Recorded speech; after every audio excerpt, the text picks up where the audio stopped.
bemor bo'lish bor. Bemor bo'lmagan odam u odam yaxshi odam bo'lmaydi. Bandalikni, ojizlikni his qilish uchun bemorlik kerak. Ana endi bemor bo'lganda o'zini qanday tutadi?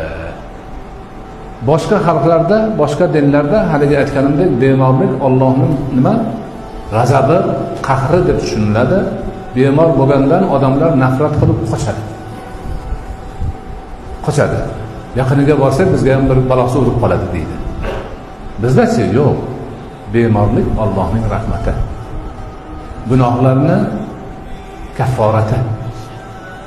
Ibodatida, taqvosida, iymonida, hamma tarafida yaxshi holatda bo'lib turib bemor bo'lgan odam Allohning rahmatiga erishgan bo'ladi.